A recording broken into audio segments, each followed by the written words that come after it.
So we've got the boys up tonight for our showcases.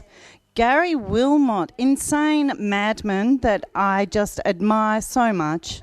So come on down, Gary Wilmot. Please give it up for Gary. Must be the night for introverts to take the stage. Good evening, everybody. It's interesting that there's been so much mention tonight of mindset. For those, there's some of you in the room that don't know, at the end of 2011, I made a decision. Basically, I decided I was going to change my mindset. I was basically a fat guy. I was a lifetime smoker. I was very negative, very bitter, very sarcastic, and I'd had enough. I was 42, and I knew that wasn't the way that I was going to live for the rest of my life. So I started to change my mindset, and to cut a fairly long story short, over a period of about 18 months, I gave up smoking, I got fit, and I achieved my initial ambition of completing Perth Marathon.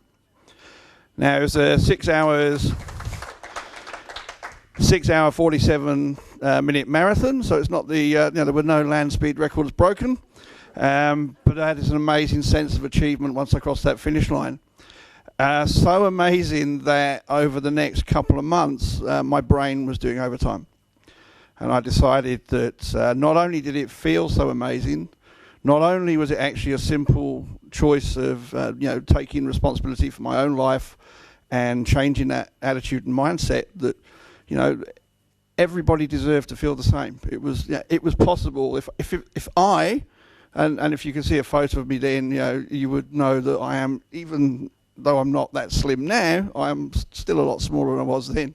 But if I could do that, then anybody could do anything. So how could I prove it? And this is where the crazy kicks in. Because following a joke that was posted on Facebook, I decided it'd be a jolly good idea to run and walk from Perth to Brisbane, 5,500 kilometres approximately. And another long story short, through that mindset and through deciding that I could achieve that, and that by achieving that I could prove to everybody that they could achieve anything they damn well wanted, I basically in fact, it's about 5 or 6 days' time, it'll be a year's anniversary when I left Perth, and I arrived into Brisbane on September the 17th last year. Now, I'm just telling you things so you can just applaud me and I can feel good. It's ego massage time. So what have I done since? I mean, those of you who have been following, and I did the live kind of feed on the night before we went into Brisbane and stuff like that. But what I've been doing since is processing what's happened. It's almost been like leaving prison, because I was on the road for 4 months and now I've got to reintegrate into society. So I've had a lot of thinking time. I've had a lot of time to put together what do we do with this. And I just really want to, it breaks down into kind of two main areas. There's an aspect of me that wants to take this story, wants to tell the story, wants to share the passion and the possibility and the fact that you can do anything you want, and to spread that word to as many people as possible. And then there's the fact that I actually went across the country under the banner of Hearts Across Australia, and Hearts Across Australia has now taken on a life of its own. I'm a Heart Foundation ambassador. We're raising money for the Heart Foundation. And it was just recently approved by the Heart Foundation Board in WA that all money raised through Hearts Across Australia name will be diverted into an automated external defib program. It's the first responder program.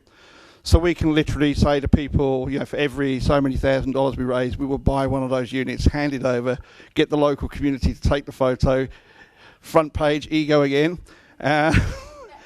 And just start those conversations, because at the moment, it's quite difficult. You go, you're raising money for the Heart Foundation. That's people either get it or they don't.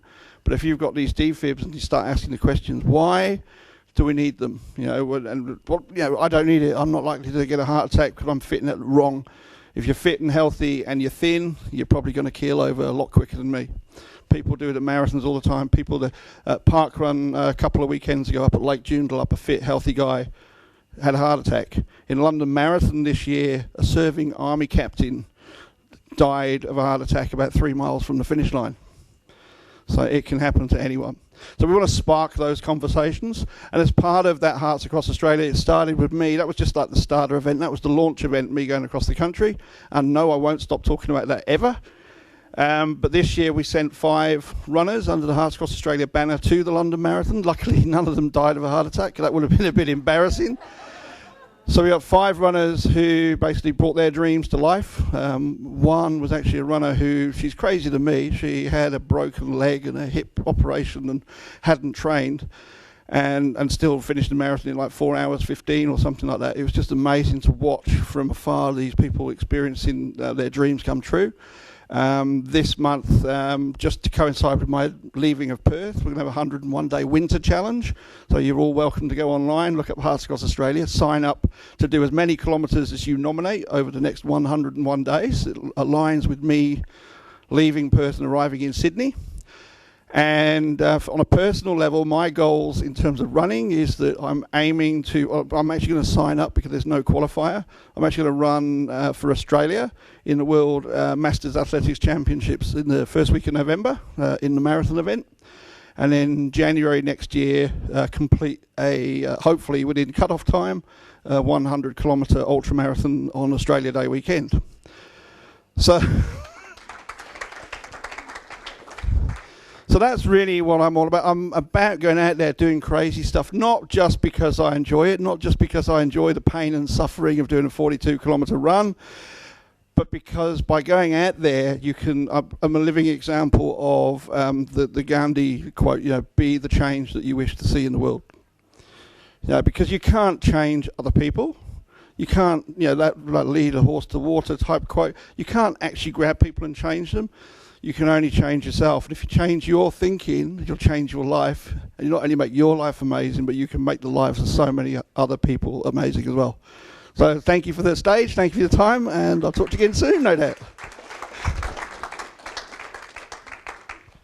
Thanks so much, Gary. He also, out of everything he's doing, he happens to be our keynote speaker for our July party. It's Greek theme, and there's a reason why he's speaking for the Greek theme. So stay tuned for that.